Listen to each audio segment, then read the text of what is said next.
সুপ্রিয় দর্শক আসসালামু আলাইকুম। আজকে রেসিপিতে স্বাগতম জানাচ্ছি। প্রথমে একটি প্যানের মধ্যে তেল দিয়েছি 3 চামচ, 1 চিমটি আস্ত জিরা, 2টি তেজপাতা আর পেঁয়াজ কুচি, কাঁচামরিচ কুচি দিয়ে দিলাম। পেঁয়াজ 2টির মতো দিয়েছি, কাঁচামরিচ 4টি দিয়েছি মাঝখান থেকে কেটে। এগুলো একটু ভেজে নিচ্ছি।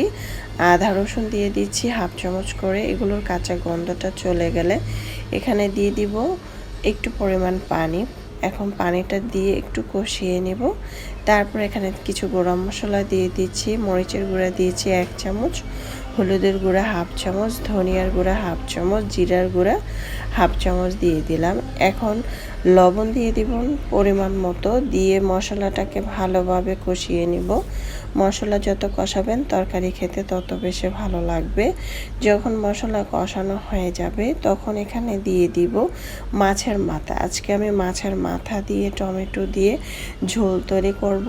আমরা কিন্তু প্রায় সময় বাসায় মাছের মাথাগুলো রেখে দেয়। আমরা চাইলে কিন্তু মাছের মাথাগুলো দিয়ে এভাবে তরকারি রান্না করে খেতে পারি। বাসার সবাই 1 পিস করে সবাই খেয়ে নেবে আর খুবই মজা পাবে।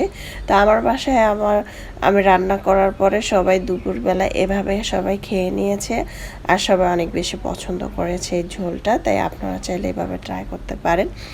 এখন মাছটাকে ভালোভাবে কষিয়ে নিয়েছি, দেখতে পাচ্ছেন এপাশ ওপাশ করে। এখানে রুই মাছের মাথা ছিল আর হচ্ছে তেলাপিয়ার মাছের মাথা ছিল, একসাথে করে দিয়েছি। আপনারা চাইলে যে কোনো মাছের মাথা দিয়ে তৈরি করতে পারেন। দিয়ে দিচ্ছি ছোটো সাইজের একটি টমেটো আর বড় সাইজের একটি আলু। আলুটা না চাইলে স্কিপ করতে পারেন, তবে আলুটা অনেক বাচ্চারা খেতে চায় তাই দেওয়া হয়েছে। আলুটা একটু দেওয়ার পরে কষানোর পরে দিয়ে দিচ্ছি পানি।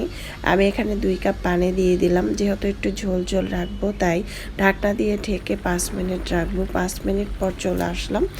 এখন আমি এখানে দিয়ে দিব ধনেপাতা কুচি, আর বাসায় ভাজা জিরার গুঁড়া থাকলে অবশ্যই অ্যাড করবেন, তাহলে খুব সুন্দর একটি ফ্লেভার আসবে তরকারি থেকে। ধনেপাতা দিয়ে দিব, 2টি কাঁচামরিচ মাঝখান থেকে আরও দিয়ে দিব। একটু ঝাল ঝাল হলে খেতে ভালো লাগবে। এ পর্যায়ে চুলার আঁচ বাড়িয়ে দিয়ে তারপরে চুলার আঁচটা বন্ধ করে দেব।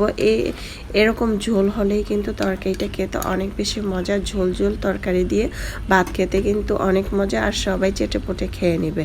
আশা করছি রেসিপিটি ভালো লেগেছে। ভালো লাগলে অবশ্যই চ্যানেল সাবস্ক্রাইব করে লাইক দিয়ে পাশে থাকবেন। যারা ফেসবুক পেজ থেকে দেখছেন অবশ্যই ফেসবুক পেজটাকে ফলো দিয়ে দিবেন। আজকের রেসিপি যারা দেখছেন অসংখ্য ধন্যবাদ জানিয়ে আজকের জন্য বিদায় নিচ্ছি। আল্লাহ হাফেজ।